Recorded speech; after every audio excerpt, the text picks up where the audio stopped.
طور پر حفظ کے استاد اکثر ہمارے جو اساتذہ ہیں وہ کہتے ہیں حفظ کی پڑھائی بغیر پٹائی کے کیسے ہو سکتی ہے؟ اللہ کے نبی صلی اللہ علیہ وسلم نے پڑھایا حفظ.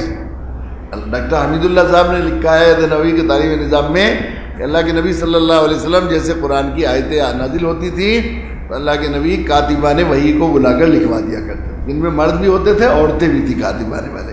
حضرت زید بن ثابت ان کے کوئی ایک طرح سے سرخیل تھے جو لکھا کرتے تھے وہ. تو پھر اس کے بعد ایک کلاس ہوتی تھی جس میں قرآن کی آیتیں پڑھ کر سناتے, انہیں یاد کرواتے. گویا حفظ کی تعلیم سب سے پہلے ہوتی تھی. پھر اس کے معنی بتاتے تھے یعنی عالمیت کی تعلیم ہوتی تھی. پھر اس کے مسائل بتاتے تھے یعنی افتاء کی تعلیم ہوتی تھی. ایک ہی کلاس میں ساتھ ساتھ تینوں پڑھی جاتی تھی. یہ نہیں ہوتا تھا پہلے حافظ بنے پھر مولوی بنے, یہ نہیں تھا وہاں پر. وہاں نظام یہ تھا اس کے ساتھ ساتھ ہی عالم بھی, قرآن ساتھ ساتھ سمجھا کے پڑھایا جاتا تھا.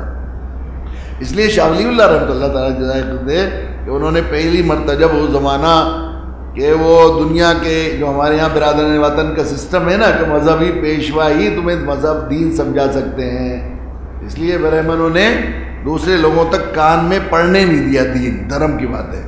یہاں ہمارے یہاں مسلمانوں میں بھی یہی ہو گیا تھا علماء کہ اگر ہم سب صاف بتا دیں گے قرآن سمجھ جا دیں گے انہیں تو ہمیں کون پوچھے گا. تو شاہ ولی اللہ رحمۃ اللہ علیہ نے پہلے ترجمہ کیا, فارسی ترجمہ جو پہلا دنیا. ترجمے تو اور بھی اس سے پہلے ہوئے لیکن مشہور ایسا ترجمہ جو لوگوں تک پہنچا یہ فارسی ترجمہ شاہ صاحب کا ہے موضوع قرآن کے نام سے. تو جب انہوں نے ترجمہ کیا تو علماء جان کے دشمن ہو گئے کہ لو ہماری تو کچھ بھی وقت نہیں رہے گی جب عوام قرآن سمجھنے لگیں گے. اس کے ترجمے کے مقدمے میں یہ بات لکھی ہے کہ بچوں کو تعلیم شروع کرتے وقت سب سے پہلے یہ پڑھایا جائے, یعنی جیسے جیسے الف بے پڑھایا جائے الحمدللہ رب العالمین پڑھایا جائے ساتھ ساتھ ترجمہ پڑھایا جائے.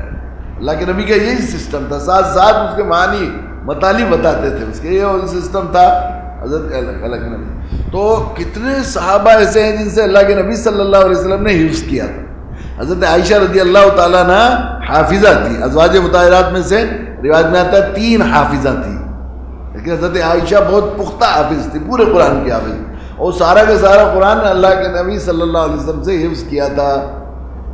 اور آپ نے کبھی ابے بھی نہیں کیا حضرت عائشہ کو, کبھی دھمکایا نہیں, کبھی کسی کو شاگرد کو وہی نہیں کیا. یہ مشہور ہوتا ہے نا, یہ سمجھتے ہیں بھائی بغیر پیٹے تو حفظ کی تو تعلیم ہو نہیں سکتی, یہ ہوتا ہے. تو اس لیے بعض شفیق استاد بھی یہ سمجھتے ہیں کہ بھائی کچھ نہ کچھ ہونا چاہیے تھوڑا بہت. کہیں کہیں تو یہ ہوتا تھا کہ جہاں ماں باپ اپنے بچوں کو تعلیم میں جہاں پٹائی سے بھاگے گا شیطان روکے گا تو بچوں کو پہلے کہتے تھے جہاں استاد کی لکڑی لگ جائے گی وہاں دوزخ سے نہیں جلے گا, وہ جگہ جنت میں جائے گی ضرور. اب جہاں جنت میں جائے گی جہاں, تو وہ آپ دیکھیے جنت میں جائے گی تو پھر وہ آدمی کوشش کرتا تھا کہ سب جگہ جب جائے. یہ بھی کہتے تھے بھائی تھوڑا سا حصہ جنت میں جائے گا تو اللہ ایسے کیسے کر سکتے ہیں کہ وہ باقی دوزخ میں جائے. تو بعض شاگرد یہ فضیلت سن کر ایسی غلطیاں کرتے تھے کہ استاد پیٹے اور ہمارے جنت کا مسئلہ حل ہو, ایسا بھی ہوتا تھا. بعض لوگ بہت سخت مزاج ہوتے ہیں, پیٹتے ہیں. مولانا طارق جمیل صاحب بتا رہے تھے ایک روز ہم لوگ گئے ان کے, وہ ماسٹر تھے, ماسٹر طالب صاحب کوئی, وہ جب بچوں کو نماز پڑھنے پر بہت برساتے تھے, بجاتے تھے, ڈنڈا مارتے تھے, بہت ہی کرتے تھے. اور وہ جو لوگ سو جاتے تھے تراویح کے بیچ میں, تراویح چھوڑ کر جاتے تھے ہاسٹل میں دیکھنے, اور جس کو دیکھا رضائی اٹھائی اور دے برسانا شروع کر دیا. تو کہا میں ایک دفعہ جا کے سو گیا بیچ میں, نماز پڑھتے ہی فرض پڑھ پڑھے بغیر سو گیا, بس وہ آ گئے. تو میں ابھی سویا نہیں تھا, رضائی نہیں تھا, بس رضائی ہٹائی, برسایا ڈنڈا, یہ بنا عشاء کی نماز. تو میں اور میرا ایک ساتھی بتاتے تھے کہ ان کا انتقال ہو گیا. وہ میں کھڑا تھا تو میں نے تو بغیر وضو کے نماز کی نیت باندھ دی, اور اس نے نماز کی نیت باندھی, 4 رکعت نماز فرض واسطے خوف ڈنڈا ماسٹر طالب کا. تو میں یہ کہہ رہا ہے وہی کیا کر رہے ہیں, کیا کر رہا ہے, لیکن اور کیا اللہ کے لیے پڑھ رہے نماز, ماسٹر طالب کی نماز پڑھ رہے, تو نیت وہی کر لیے. تو ہماری نیتوں کا بھی یار یہ ڈنڈے کی نماز جو ہوتی ہے ایسا ہوتا ہے, وہ ڈنڈے کی وجہ سے وہ اس طرح کا دین ہو جاتا ہے. سختی اسلام میں نہیں. قرآن نے کہا فَبِمَا رَحْمَةٍ مِّنَ اللَّهِ لِنْتَ لَهُمْ, اللہ کی خاص رحمت میں ہے, یہ رحمت ہے آپ پر کہ آپ کو نرم مزاج بنایا. لَوْ كُنْتَ فَظًّا غَلِيظَ الْقَلْبِ لَانفَضُّوا مِنْ حَوْلِكَ, اگر آپ سخت مزاج ہوتے اگر آپ جو ہے سخت زمان ہوتے ہیں، سخت مزاج ہوتے تو یہ کوئی ٹکنے والا نہیں ہوتا آپ کے پاس. سب جو جمع دیوانے ہو جاتے ہیں آپ سے، جو ہوتا ہے جاتا نہیں کوئی، اسی وجہ سے. اور آپ کے عقل میں نے بتایا تھا، آپ غلام کوئی نہیں چاہتا تھا کہ ہمیں آزاد کریں. صحابہ میں ایسی رحمت بھر دی تھی اللہ کے نبی صلی اللہ علیہ وسلم نے کہ غلام یہ نہیں چاہتے تھے کہ آزاد کریں ہمیں.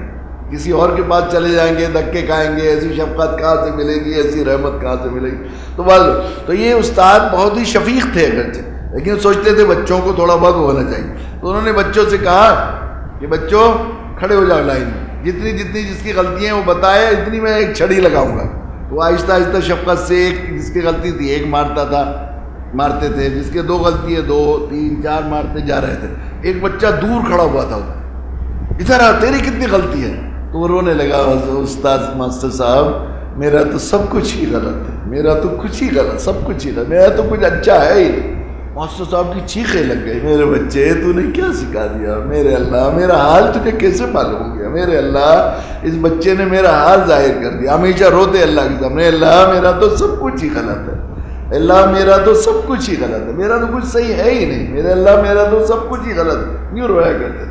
تو جب بندے پر یہ کیفیت ہو جائے کہ مجھ سے غلطی ہوئی، میرا تو اللہ کی شان ہے، اللہ آپ کی شان، آپ نے مجھ پر سبھی احسان کیا اور میں نے کسی احسان کی قدر نہ کی، تو میرا تو سب کچھ ہی غلط ہے.